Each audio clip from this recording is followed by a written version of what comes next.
சமூக மீடியா சொந்தங்களுக்கு வணக்கம். இன்றைய நாளிலும் மற்றொரு உலக செய்திகளின் ஒரே பார்வையோடு இணைந்திருக்கின்றோம். அந்த வகையிலே ஈரான் அமெரிக்கா இடையிலான போர் 15வது நாளை எட்டியுள்ள நிலையில் இன்றைய முக்கிய செய்திகளின் தொகுப்பை இப்போது பார்க்கலாம். ஈரானின் பொருளாதார முதுகெலும்பாக கருதப்படும் கார்க் தீவு ஏன் அமெரிக்காவின் முதன்மை இலக்காக மாறியது? ஈரானின் 90% எண்ணெய் வருவாயை தீர்மானிக்கும் இந்த தீவின் மீதான தாக்குதல் உலகையை அச்சுறுத்திக் கொண்டிருக்கின்றது. அடுத்ததாக ஈரான் முற்றிலுமாக வீழ்த்தப்பட்டுவிட்டது. அவர்கள் இப்போது சமாதான ஒப்பந்தத்திற்கு தயார் என அமெரிக்க அதிபர் டொனால்ட் ட்ரம்ப் அதிரடியாக அறிவித்துள்ளார். ஆனால் புதனின் யுரேனியம் திட்டத்தை அதிரடியாக நிராகரித்தரும் தனது நிபந்தனைகளில் பிடிவாதமாக இருப்பது போரின் போக்கை எங்கு கொண்டு செல்கின்றது. மறுபுறம் போர்க்களத்தில் அமெரிக்காவிற்கு ஏற்பட்டுள்ள பின்னடைவுகள். ஈராக்கில் ஏற்பட்ட விமான விபத்தில் 6 அமெரிக்க வீரர்கள் உயிரிழந்ததை சென்காம் உறுதிப்படுத்தியுள்ளது. அதேவேளையில் சவுதி அரேபியாவில் உள்ள அமெரிக்க எரிபொருள் நிரப்பு விமானங்கள் மீது ஈரான் நடத்தியதாக கூறப்படும் ரகசிய தாக்குதல் குறித்து அதிர்ச்சி தகவல்களும் வெளியாகியுள்ளன.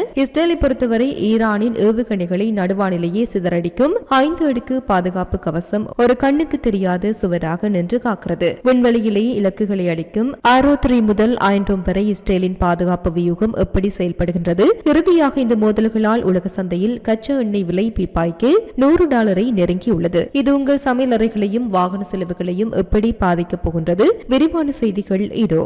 ஈரான் போர் 15வது நாளை எட்டியுள்ள நிலையில் உலக நாடுகளின் பார்வை முழுவதும் பாரசீக வளைகுடாவில் உள்ள கார்க் தீவு மீதே உள்ளது. அமெரிக்க அதிபர் டொனால்ட் ட்ரம்ப் இந்த தீவின் மீதான தாக்குதல் வீடியோவை வெளியிட்டதை தொடர்ந்து சர்வதேச சந்தையில் பெரும் பதற்றம் நிலவுகிறது. பாரசீக வளைகுடாவில் அமைந்துள்ள இந்த சிறிய தீவு ஈரானின் எண்ணெய் ஏற்றுமதியில் 85% முதல் 90% வரை கையாளப்படுகின்றது. ஈரானின் பிரதான நிலப்பரப்பில் இருந்து வரும் குழாய்கள் அனைத்தும் இங்குள்ள பிரமாண்ட சேமிப்பு தொட்டிகளை அடைகின்றன. இங்கிருந்துதான் கச்சா எண்ணெய் ராட்சத டேங்கர்கள் மூலம் சீனா உள்ளிட்ட ஆசிய நாடுகளுக்கு ஏற்றுமதி செய்யப்படுகின்றது. ராணுவ ஆய்வாளர்கள் கார்க் தீவை ஈரானின் அகில் லெஸ்கில், அதாவது பலவீனமான புள்ளி என்று அழைக்கின்றார்கள். இதற்கான காரணங்கள் ஈரானின் ஒட்டுமொத்த வருவாயும் இந்த ஒரு சிறிய தீவை சார்ந்தே உள்ளது. இந்த தீவின் முனையங்கள் அல்லது சேமிப்பு வசதிகள் தகர்த்தப்பட்டால் ஈரானின் எண்ணெய் ஏற்றுமதி ஒரு நாளிலே முடங்கும். இது அந்த நாட்டின் போரிடும் திறனை பொருளாதார ரீதியாக சிதைத்துவிடும். சமீபத்திய தாக்குதலில் அமெரிக்க படைகள் கார்க் தீவில் உள்ள ராணுவ இலக்குகளை மட்டுமே அளித்துள்ளன. தீவின் மிக முக்கியமான எண்ணெய் ஏற்றுமதி எண்ணெய் உள்கட்டமைப்புகளை அமெரிக்கா தற்போது வேண்டுமென்றே விட்டு வைத்துள்ளது. கார்மோஸ் ஜலசந்தியை ஈரான் மூடினால் அடுத்த இலக்கு எண்ணெய் ஆலைகள் தான் என்பதை உணர்த்தவே அமெரிக்கா இந்த துல்லிய தாக்குதலை நடத்தியுள்ளது. கார்க் தீவு பாரசீக வளைகுடாவின் ஆழமான பகுதியில் அமைந்துள்ள பெரிய கப்பல்கள் வந்து செல்ல வசதியாக உள்ளது. இங்கே ஏதேனும் பெரிய விபத்து ஏற்பட்டால் உலகளாவிய எரிசக்தி விநியோக சங்கிலியில் பெரும் பாதிப்பு ஏற்படும். ஈரான் முற்றிலும் வீழ்த்தப்பட்டு விட்டது. அவர்கள் இப்போது சமாதான ஒப்பந்தத்தை விரும்புகின்றனர் என அமெரிக்க அதிபர் டொனால்ட் ட்ரம்ப் தனது சமூக ஊடக பதிவில் அதிகாரப்பூர்வமாக தெரிவித்துள்ளார். ஈரான் மீதான போரில் அமெரிக்க ராணுவம் மிக சிறந்த வெற்றியை பெற்றுள்ளது என்பதை போலி செய்தி ஊடகங்கள் வெளியிட விரும்பவில்லை என அவர் குற்றம் சாட்டியுள்ளார். போரில் பலத்த சேதத்தை சந்தித்துள்ள ஈரான் தற்போது அமெரிக்காவுடன் ஒரு ஒப்பந்தம் செய்து கொள்ள விரும்புவதாக ட்ரம்ப் குறிப்பிட்டுள்ளார். ஈரான் ஒப்பந்தத்தை விரும்பினாலும் நான் நினைக்கும் நிபந்தனைகள் இல்லாமல் எந்த ஒப்பந்தத்தையும் ஏற்க மாட்டேன் என ட்ரம்ப் தனது பிடிவாதமான நிலைப்பாட்டை மீண்டும் உறுதிப்படுத்தியுள்ளார். ஈரானின் பொருளாதார மையமான கார்க் தீவு தகர்த்தப்பட்டது. எண்ணெய் ஏற்றுமதி முடங்கியதும் ஈரானை இந்த நிலைக்கு தள்ளி இருக்கலாம் என அரசியல் நிபுணர்கள் கருதுகின்றனர். மேற்கு ஈராக்கில் விபத்துக்குள்ளான அமெரிக்காவின் KC-135 எரிபொருள் நிரப்பு விமானத்திலிருந்து 6 பணியாளர்கள் உயிரிழந்துள்ளனர். மத்திய கட்டளை இன்று அதிகாரப்பூர்வமாக அறிவித்துள்ளது.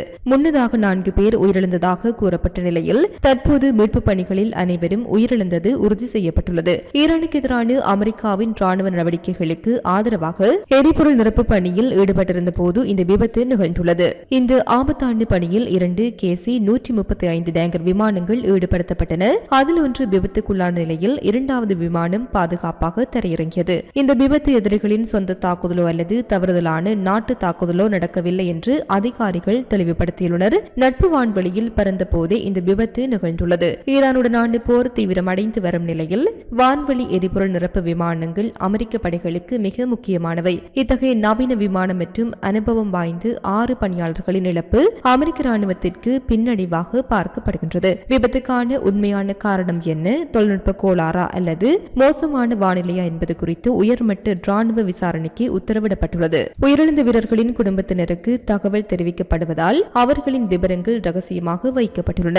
ஈரானின் கிரீட ரத்தினமான கார்க் தீவை அமெரிக்கா தரைமட்டமாக்கி வரும் அதே நேரத்தில் மறுபுறம் 6 அமெரிக்க வீரர்களின் உயிரிழப்பு வாஷிங்டனில் அதிர்வலைகளை உருவாக்கியது. போர்க்களத்தில் ஒரு புறம் வெற்றியும் மறுபுறம் இழப்புகளும் மாறி மாறி வரும் நிலையில் G7 நாடுகளின் ஆதரவை திரட்ட ட்ரம்ப் தீவிரமாக முயன்று வருகின்றார். ஈரான் தொடுத்து வரும் ஏவுகணை மற்றும் ட்ரோன் தாக்குதல்களிலிருந்து இஸ்ரேலை பலமான வான் பாதுகாப்பு வலையமைப்பு பாதுகாத்து வருகின்றது. 90% அதிகமான வெற்றி விகிதத்தை கொண்டுள்ள இஸ்ரேலின் இந்த 5 அடுக்கு பாதுகாப்பு கவசம் எப்படி செயல்படுகிறது? ஒரு நேரடி பார்வை. இரும்பு குவிமாடம், குறுகிய தூர பாதுகாப்பு, அதாவது குறைந்த உயரத்தில் இருந்து வரும் ட்ரோன்கள் மற்றும் குறுகிய தூர ராக்கெட்டுகளை சுட்டு வீழ்த்த இஸ்ரேல் இந்த ஐண்டோம் தொழில்நுட்பத்தையே மலை போல் நம்பியுள்ளது. இது 90% துல்லியத்துடன் இலக்குகளை தாக்கி அளிக்கும் திறன் கொண்டது. அடுத்து டேவிட் ஸ்விங் நடுத்தர தூர ஏவுகணைகள், அதாவது குறுகிய மற்றும் நீண்ட தூர பாதுகாப்பிற்கு இடைப்பட்ட இடைவெளியை இது நிரப்புகின்றது. குறிப்பாக ஈரானின் மேம்பட்ட நடுத்தர தூர பாலிஸ்டிக் மற்றும் கப்பல் ஏவுகணைகளை நடுவானிலையை இடைமறித்து அழிக்க இது பயன்படுகின்றது. அடுத்து அம்பு 2 வளிமண்டல தடுப்பு, அதாவது ஈரானின் பாலிஸ்டிக் ஏவுகணைகள் பூமியின் மேல் வளிமண்டலத்திற்கு நுழையும் போது RO2 அவற்றை சிதறடிக்கிறது. இது மக்கள் வசிக்கும் இடங்களுக்கு பாதுகாப்பு ஏற்படாத வகையில் மிக உயரத்தில் வைத்து இலக்குகள் தக்க வைக்கும். அடுத்து அம்பு 2 விண்வெளி பாதுகாப்பு.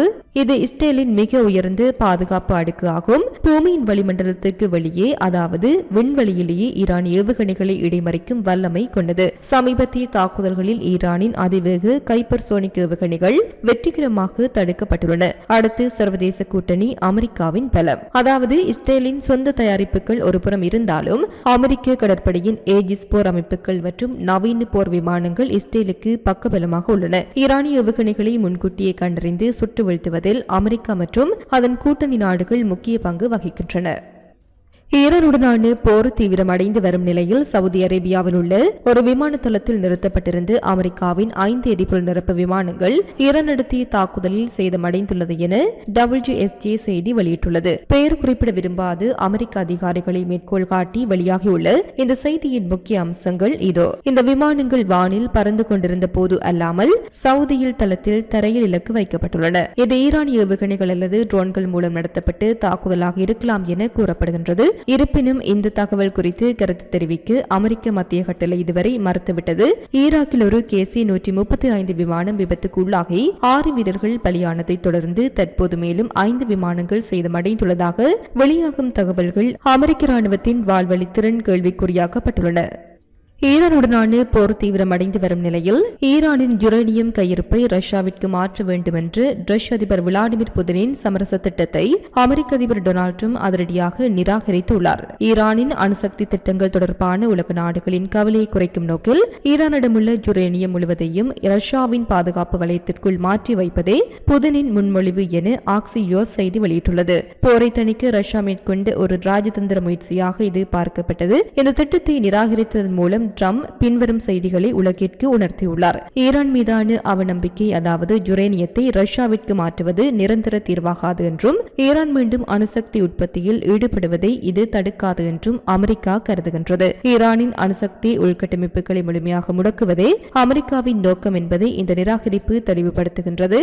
ஈரானின் கிரீட ரத்தினமான கார்க் தீவை ஏற்கனவே அமெரிக்கா தங்கியுள்ள நிலையில் அணு தொடர்பான இந்த மோதல் மேலும் பல மாதங்களில் நீடிக்க செய்கிறது என அரசியல் நிபுணர்கள் எச்சரிக்கின்றனர். ஈரான் போர் பதற்றங்களுக்கு மத்தியில் உலக சந்தையில் கச்சா எண்ணெய் விலை வெள்ளிக்கிழமை அன்று சற்று சரிவை கண்டாலும் வாராந்திர அடிப்படையில் பெரும் லாபத்தை பதிவு செய்துள்ளது. பிரெண்ட் கச்சா எண்ணெய் மே மாத விநியோகத்திற்கான பிரெண்ட் கச்சா எண்ணெய் விலை பீப்பாய்க்கு $1.22 குறைந்து $99.24 வர்த்தகமானது. ஒரு கட்டத்தில் $100 தாண்டியிருந்த நிலையில் தற்போது சற்று குறைந்துள்ளது. இருப்பினும் இந்த வாரத்தில் மட்டும் இதன் விலை 7.5% அதிகரித்துள்ளது. அமெரிக்காவின் கச்சா எண்ணெய் விலை 1.9% குறைந்து $93.92 உள்ளது. இது வாராந்திர அடிப்படையில் 4% உயர்வாகும். விலை மாற்றத்திற்கான காரணங்களாவன ஹார்முஸ் ஜலசந்தி முடக்கம், ஈரானின் கட்டுப்பாட்டில் உள்ள இந்த நீர்வழி பாதை வழியாக விநியோகம் பாதிக்கப்படலாம் என்ற அச்சம் விலையை உயர்த்தி வருகின்றது.